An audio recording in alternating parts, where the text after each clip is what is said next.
Hey, what's up? Did you see? Look at the weird people in here. What are they doing here? They look very strange, don't they? I don't know. Who are they? What is that? Are those their eyes? Yes, their eyes. Yes, their eyes. Their eyes. I'd never seen anything like that. Me neither. But well, and look, let's watch them. Let's see what they do. Hello. I heard some odd noises in here. What is that? Yeah, over here. Come over here. Hello. Those are strange paintings. What is that? It's got teeth. That frame has teeth on it. We're not strange. We're postage stamps. You're what? Postage stamps. She's making a play on words in Spanish because the word timbre in Spanish means timbre of the voice. It's also the timbre. It's also the bell. So I've never heard of that, a timbre as postage stamp. She doesn't know anything. Okay, stop interrupting my presentation. Who are you? Well, she's Minnie Cox. She's a warrior, very pretty, I would say. She did something really important because she was a woman postal worker. And she was always trying to protect her rights. All right. But what about you? Who are you?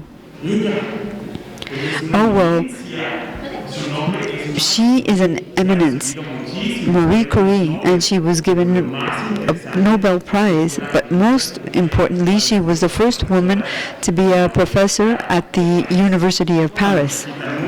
She was a very daring woman. That's interesting. I had never imagined that philately could have such surprising stories. But, well, I've also got a story to tell you. Would you like me to tell you the story? Yeah, I'd like to hear. Me too. Yeah, sure. Well, the story is about Roland Hill. Do you know who Roland Hill is? No. Although, wasn't he the guy, Marie, who used to flirt with you? No, not at all. But I think I know that he's the father of philately. That's right, Roland Hill from Scotland. I'm going to tell you about how philately came about and how women's role in philately came about. Roland Hill was a postal worker who was always traveling, just like you. And in one of those trips,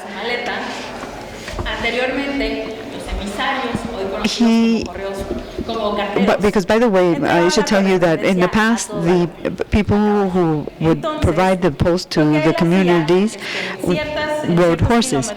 And every once in a while, there were places where they could stop to rest their horses and to let the postal workers rest as well. So one day, Roland Hill went to a tavern, and he saw a woman, Martina, that was her name. And he met Martina. He asked for something to drink. He got comfortable, and then all of a sudden, a postal worker came in calling. A letter for Martina, a letter for Martina, is what he yelled out. And when the postal worker came in, he gave the letter to Martina, but she refused to pay for it. She looked at it carefully and she said she didn't have any money to pay for the letters. But that's not odd, because when she was looking at the envelope, she noticed something. Take a look at the envelope. Do you notice anything odd about it? Aside from the fact that it's got ink and paper?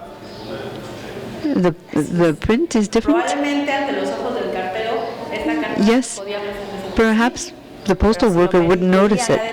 But if he made an effort, he might have noticed that a code had been set up. And that code could run from putting a little cross or eliminating a dot or changing your calligraphy, and that way the person who was going to receive the letter would know if it had any good news or not. And that day, that letter didn't bring any good news, which is why Martina decided not to pay for it. But Martina didn't know that she was talking to the future father of philately, who would create the first stamp in the world.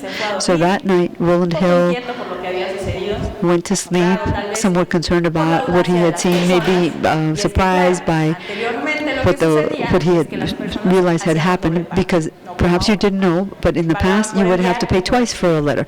You would pay once for sending the letter and another time when you receive the letter, which could become expensive. So what Roland Hill did is he decided to change the way in which letters were being mailed without so many problems, making sure that the postal service would be effective at the same time not being expensive.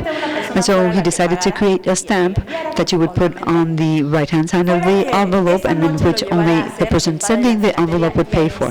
And that's why he became the father of philately, and he began the story of stamp collecting. But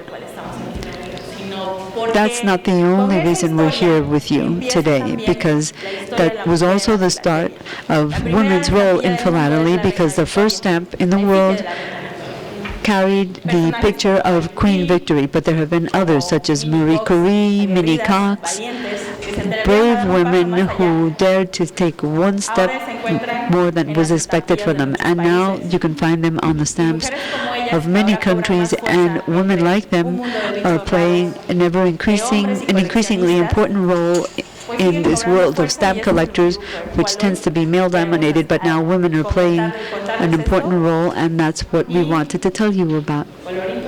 And they lived happily ever after.